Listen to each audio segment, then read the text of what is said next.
Bonjour à tous, bienvenue de nouveau sur la chaîne. Merci beaucoup de me rejoindre.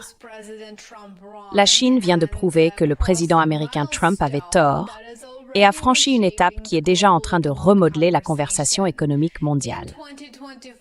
En 2025, la deuxième économie mondiale a enregistré un excédent commercial record de 1,2 billion de dollars. Malgré la guerre commerciale avec les États-Unis, il s'agit du plus grand excédent commercial de l'histoire de la Chine et aussi de la première fois qu'il dépasse la barre du billion de dollars. Ce qui rend ce chiffre vraiment frappant, ce n'est pas seulement son ampleur, mais aussi son moment. Il intervient malgré les nouvelles menaces de tarifs douaniers de Donald Trump et les rappels constants de la rivalité entre les grandes puissances que sont les États-Unis et la Chine.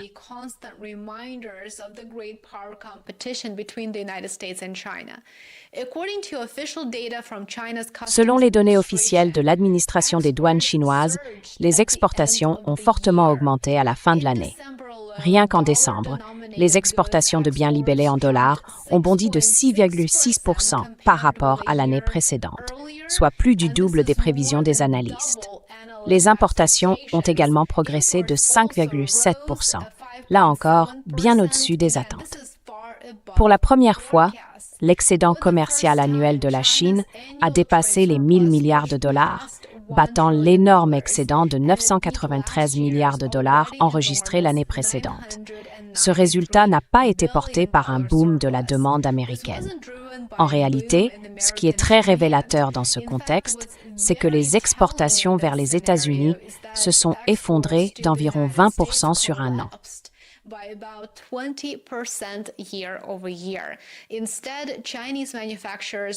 Au lieu de cela, les fabricants chinois ont redirigé leurs marchandises ailleurs. Rappelez-vous, je dis toujours que le monde est en train de construire activement, de créer activement, un cadre alternatif pour atténuer les risques liés aux ambitions politiques occidentales. Et c'est précisément ce qui permet au Sud global de continuer à croître malgré la coercition économique occidentale. En Chine, les expéditions vers l'Union européenne ont augmenté de 8,4% et les exportations vers l'Asie du Sud-Est ont bondi de 13,4%. C'est significatif. Vous voyez, cela met en évidence un fait très simple. La Chine n'a pas simplement cessé d'exporter parce que les États-Unis ont imposé des droits de douane, des sanctions et diverses barrières commerciales. La Chine a simplement changé les destinations de ses ventes.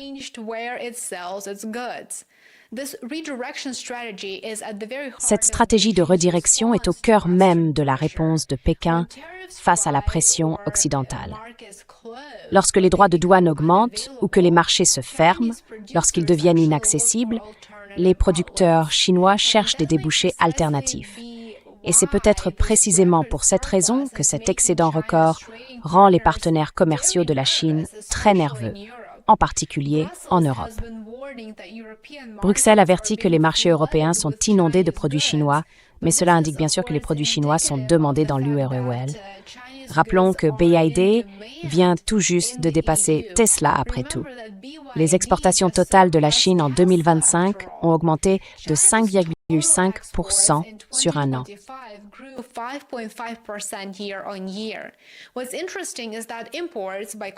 Ce qui est intéressant, c'est que les importations, en revanche, sont restées stables sur l'ensemble de l'année et que ce déséquilibre est précisément ce qui produit un excédent d'une telle ampleur, bien sûr. Et c'est ce qui le rend politiquement explosif pour les dirigeants occidentaux. Une façon d'expliquer ce déséquilibre consiste à examiner les contrôles à l'exportation. Les contrôles à l'exportation imposés par les partenaires commerciaux de la Chine ont peut-être empêché le pays d'importer davantage de biens. Les États-Unis et leurs alliés occidentaux ont renforcé les restrictions sur les exportations de technologies avancées. Divers types de puces, par exemple, et de semi-conducteurs haut de gamme, ce qui a entraîné une baisse des importations chinoises dans ces secteurs.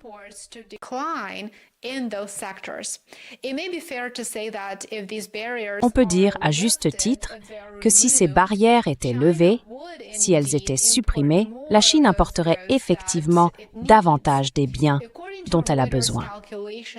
Selon les calculs de Reuters, les exportations chinoises de terres rares ont atteint en 2025 leur niveau le plus élevé depuis au moins une décennie. Les expéditions des 17 éléments clés ont totalisé plus de 62 000 tonnes, soit une augmentation de près de 13% par rapport à l'année précédente. Maintenant, pour jouer l'avocat du diable, il convient de noter que certains économistes considèrent cet excédent comme un signe d'alerte plutôt qu'un triomphe. L'économie chinoise reste fortement dépendante de la fabrication et des exportations, tandis que la consommation intérieure est plus faible qu'on pourrait s'y attendre.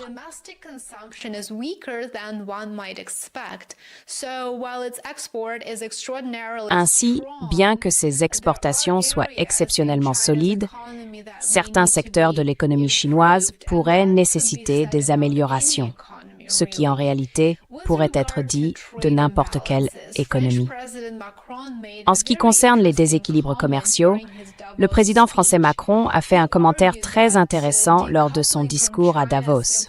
Il a soutenu que le découplage avec la Chine ne fonctionne tout simplement pas pour l'Europe.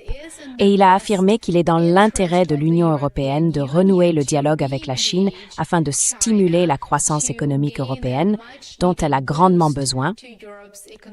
Mais il a également souligné que l'Union européenne devrait s'associer à la Chine pour favoriser une croissance mutuelle, pour transférer des technologies et pas seulement importer des appareils et des produits dans l'Union européenne. Regardez ce très court extrait, je l'ai trouvé assez intéressant.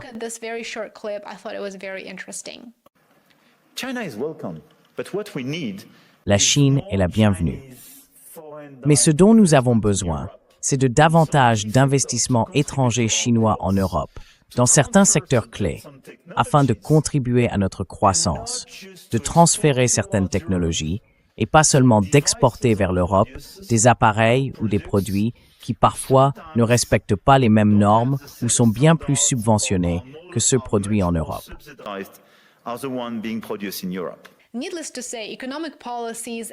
Inutile de dire que les politiques économiques, et le commerce en particulier, sont devenus très politisés ces dernières années. Nous avons vu des guerres tarifaires menées par l'administration Trump, des enquêtes et des représailles. Plus l'excédent de la Chine augmente, plus les gouvernements occidentaux risquent d'y réagir fermement, car pour eux, la coopération ne va pas de soi. La coercition économique tend à être l'outil par défaut pratique lorsqu'ils se sentent menacés. Et cela nous ramène au paradoxe fondamental de la sécurité. En 2025 et probablement aussi cette année, 2026.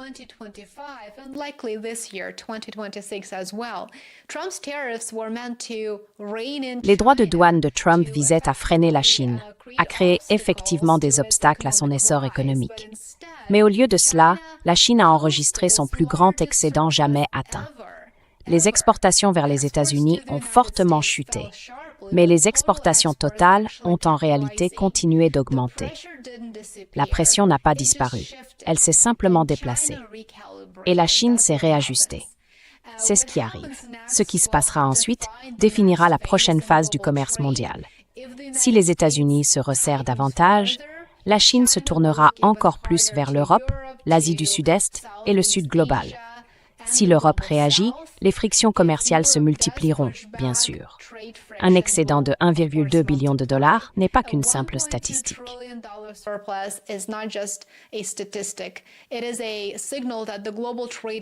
C'est un signe que le système commercial mondial est sous tension et que les anciennes hypothèses sur ceux qui profitent des droits de douane et ceux qui en supportent les coûts ne tiennent plus.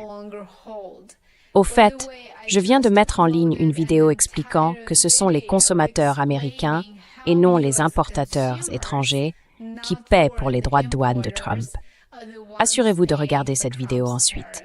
Merci beaucoup d'avoir regardé. J'espère que cette brève mise à jour vous a plu et que vous l'avez trouvée intéressante. Dites-moi dans les commentaires ci-dessous ce que vous pensez du sujet. J'aimerais beaucoup connaître votre avis. Passez une excellente journée et j'ai hâte de vous retrouver ici demain. Prenez soin de vous.